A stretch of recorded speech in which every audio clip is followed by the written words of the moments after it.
In 1901, at Spindletop Hill near Beaumont, the future of Texas changed dramatically as, like a fountain of fortune, thousands of barrels of oil burst from the earth towards the sky.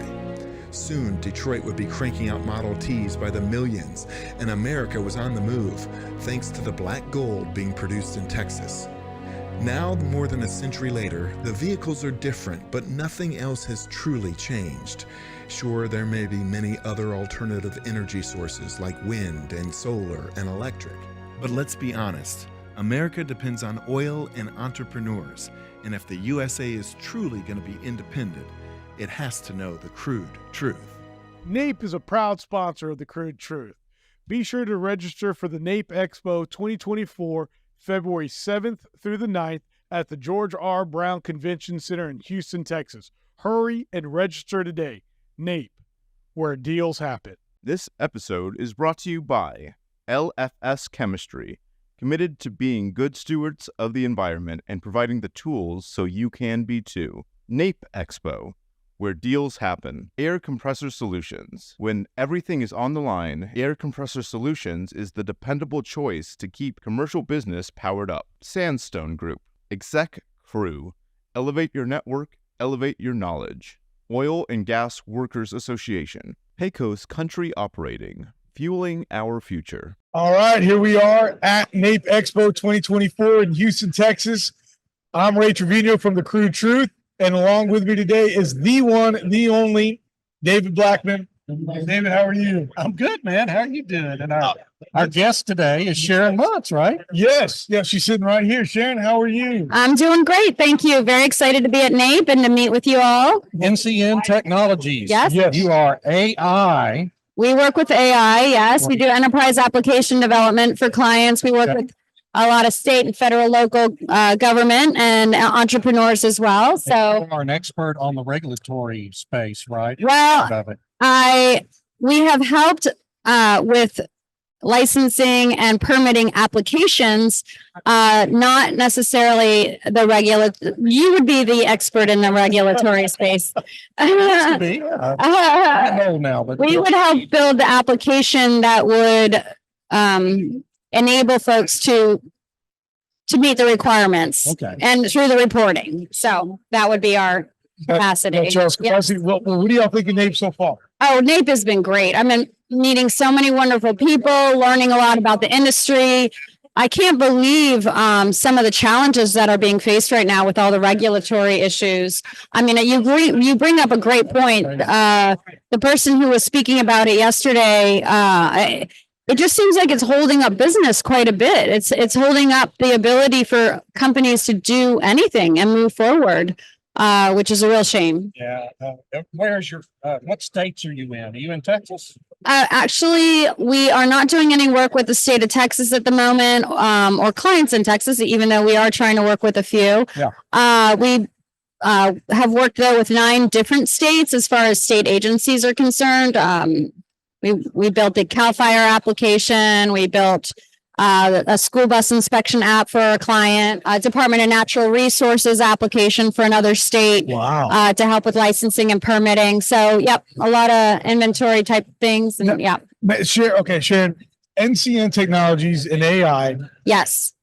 I feel like AI is something that I'm going to have to live with. You know, David, I don't know. Yes. I'm old. I probably won't have to. So it's coming whether I want it or not. Exactly. And yes. So where did this concept for NCN come from? So I've been get a little background. A little background is NCN. I started the company back in 2009. I've been in technology for over 20 years, so I'm dating myself a bit. But AI, the reason that we're talking about it is because you can't not talk about it if you're in technology. Right. I mean, it is with us here for the foreseeable future, and it's changing our world exponentially. So think of the internet. Yes.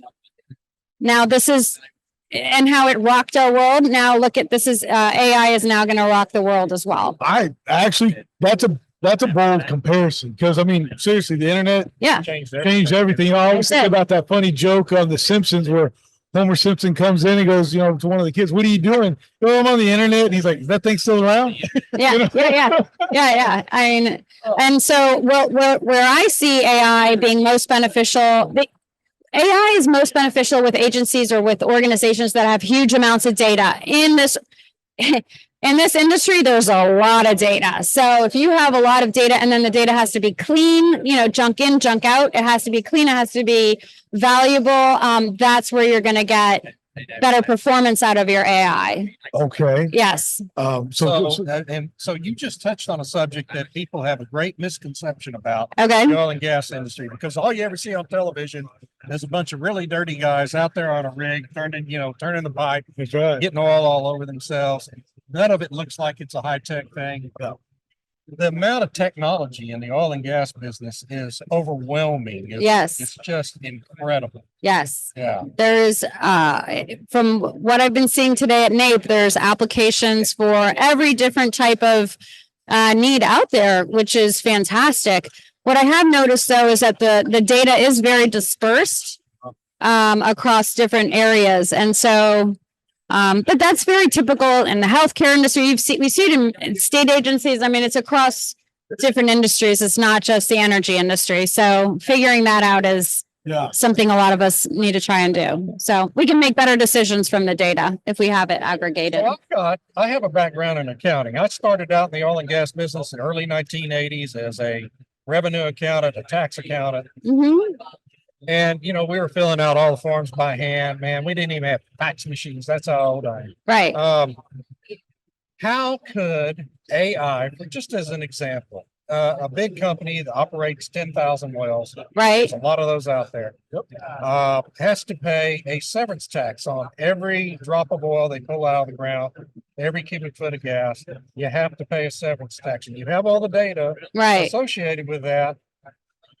Could an AI application, in theory, accumulate all that data, figure out the requirements on the forms that have to go into the state revenue collecting agency, and actually automate the process of filing those monthly tax returns?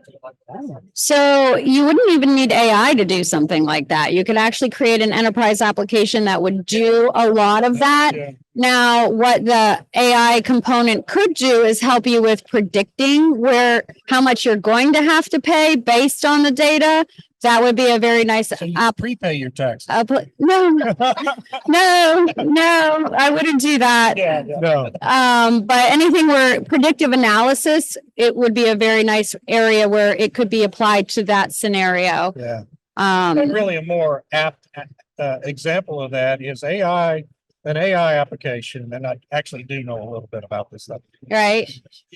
If you have equipment out in the field and you have, let's say, your compressor stations, AI can actually be predictive on when that compressor station's going to have a mechanical issue with Correct. a specific piece of equipment. Right, exactly. That's why it's being used quite a bit in supply chain management, so that it can predict certain items like that based on the different factors that are placed in the model. And that's So- incredibly valuable. Oh, Yeah. hugely valuable, because if it can keep production going, if it can reduce time from being out of operations, and that gain is extremely valuable.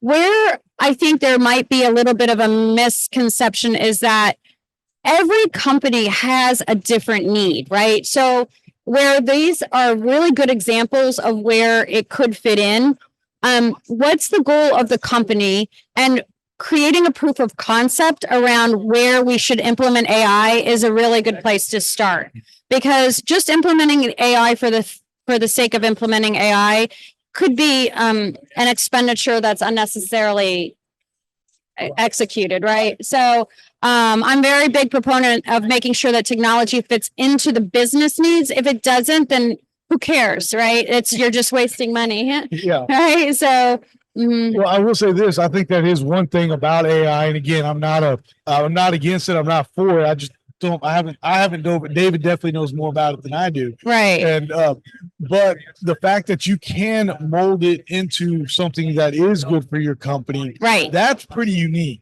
Yes. That it's like, oh, wait, maybe I can't use it, but then I'm not the expert. You are. And you go, well, hold on. Let me redo this. Let me show you what a small operator can do Right. versus a big operator. And boom, because you mentioned operations, right? Yes. Operating expenses, that's if we can lower that. Yeah. Exactly. And that's whether you're a big company or a small company.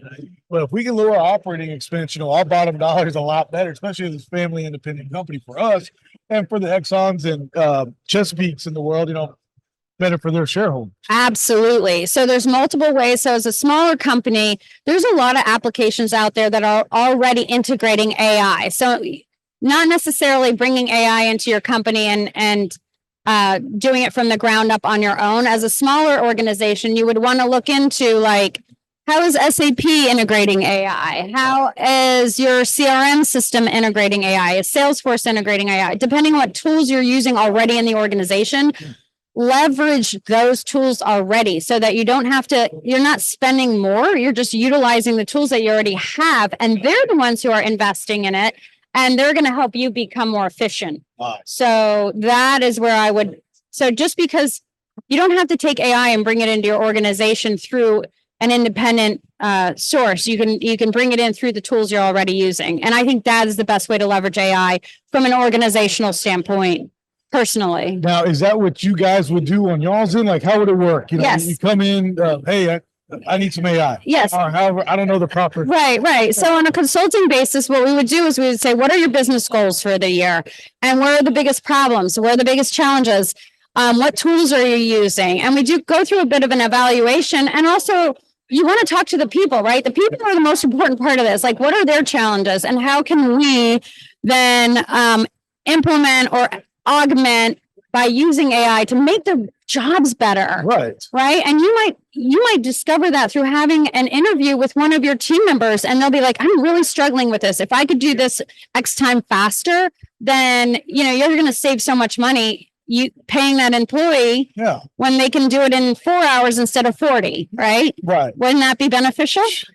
It'd be very beneficial. Right? Wouldn't it would be. Make your team a little bit more productive.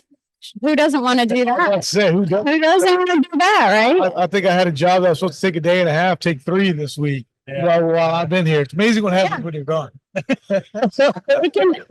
Another example too, the biggest expense guys like Ray have, out in the field, their biggest expense is electricity. Yeah. Oh, yes. AI could actually, you could probably develop an app that would go in and analyze the efficiency of his equipment. Yes. And how it's using power and where it's being inefficient. If it could be having some mechanical problem, and identify those things and save them a lot of money in their utility.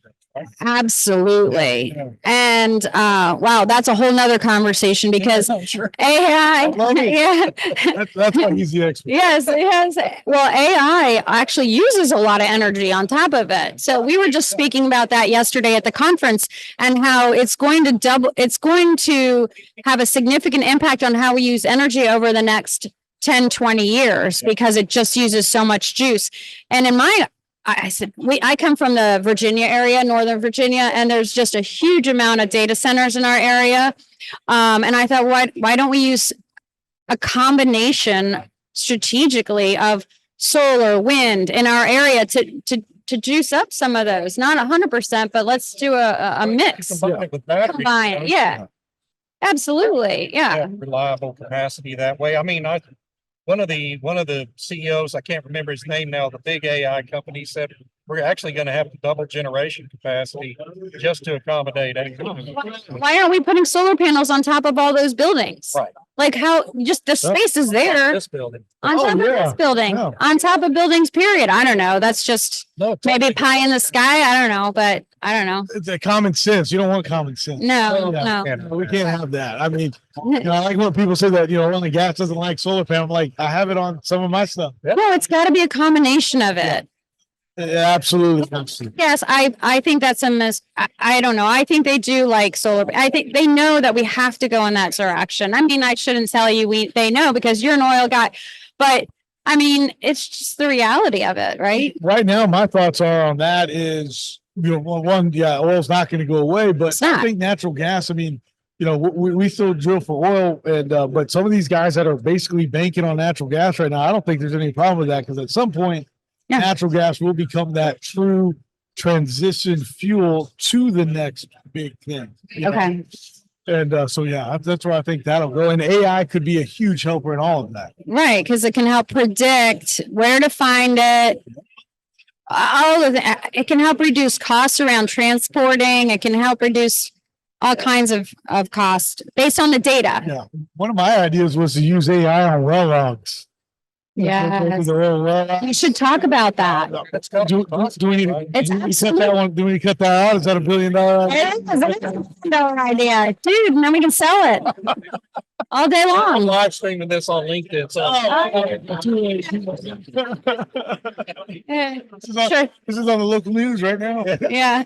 It doesn't matter if someone else has done it. We just have to do it better. Yes. Yeah. Yes. Really. No, you're absolutely right. My father has told us that. It's like, we're not trying to reinvent the No. wheel. They've been drilling oil. We just need to do it better and more efficient. Yeah. And that's what AI, and at some point I got to start to understand, my younger brother who's, it's amazing what 6 years will do, but he likes that AI. He gets it, Do you know what? One of the speakers yesterday, and I forget his name, and I should know his name. He was our guest speaker at the Nape conference for the luncheon.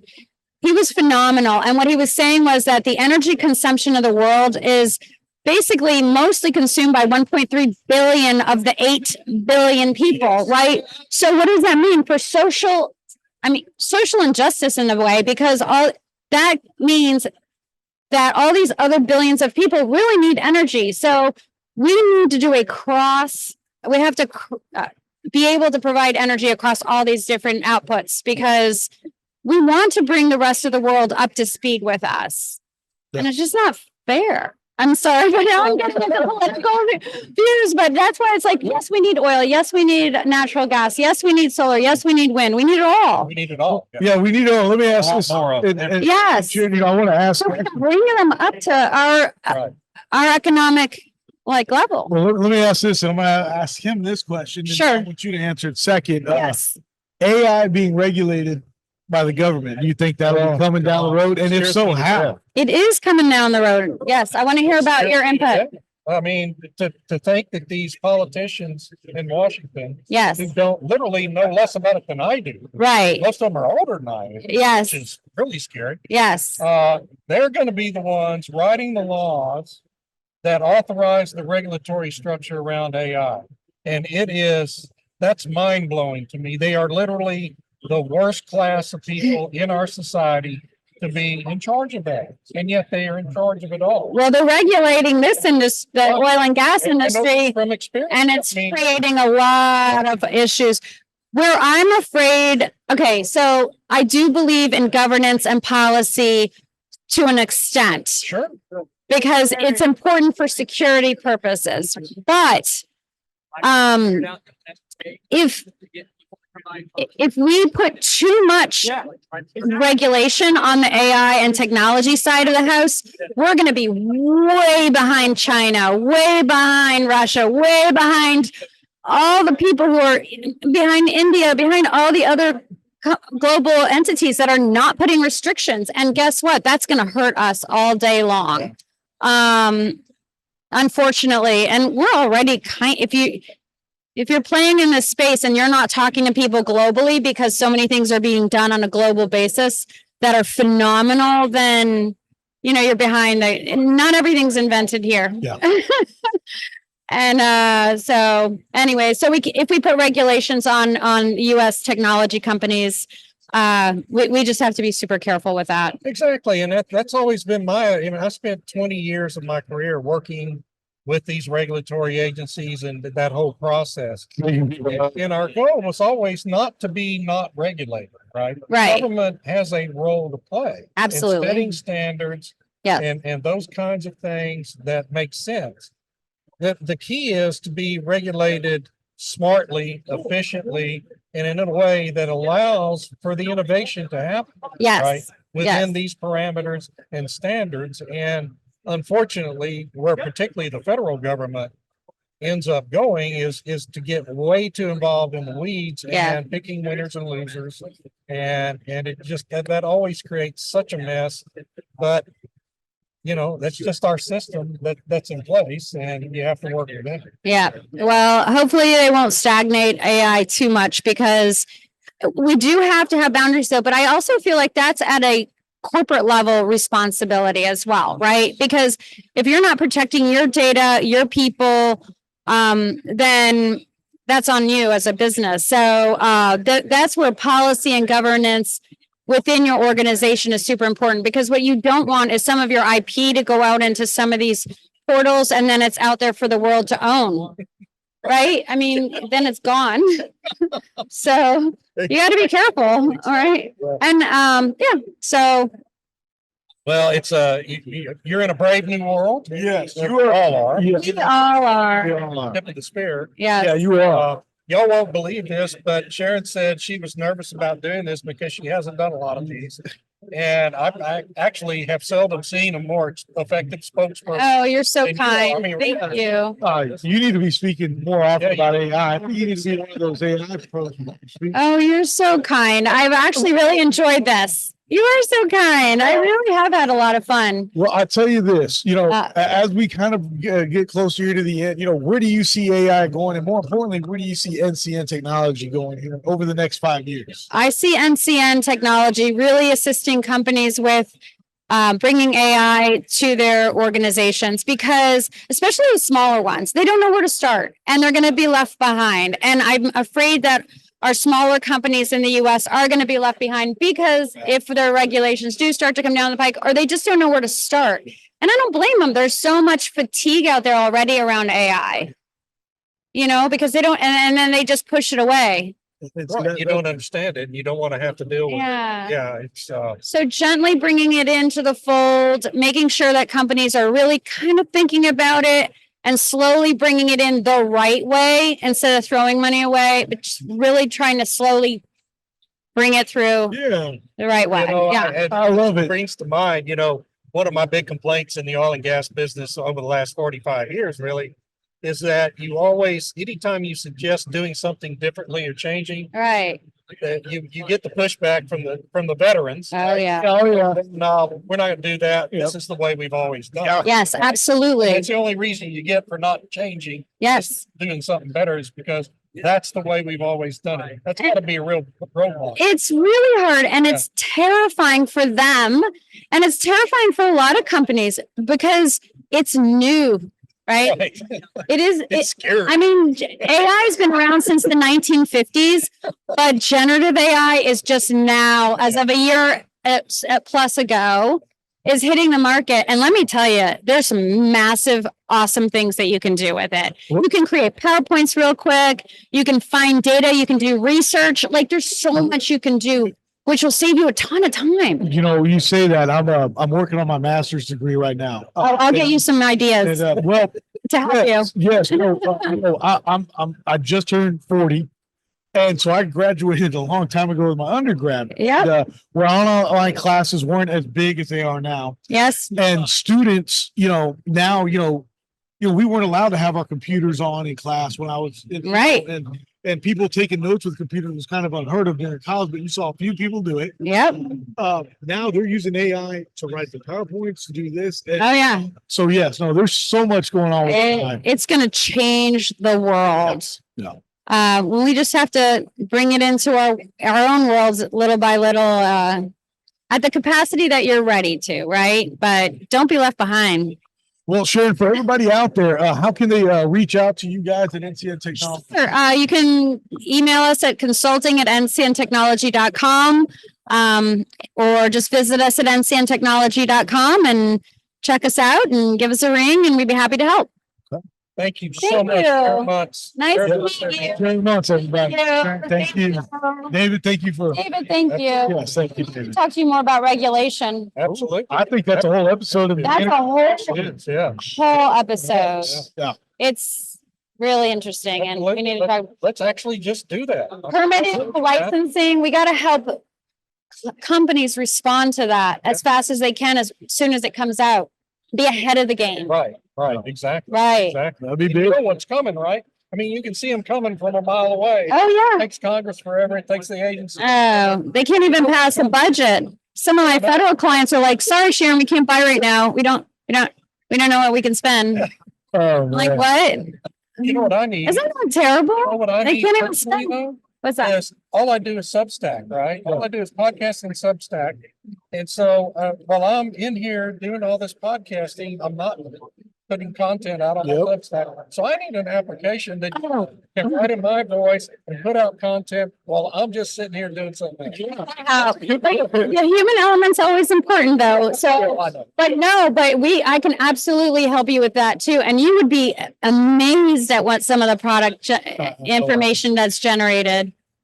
I'm afraid of that though, right? I'm afraid of losing the voice. Yeah. You know, Yes. not getting it right, and then people. No, you have to read it. Did you hear about the lawyer that did that? And then he went to court and then the judge was like, Read it. he didn't read it. And it was bogus material. Oh, wow. Because the AI hallucinated, they call it hallucinations, and it made up the information. And then it got thrown out of court. Oh Wow. my God. Yeah.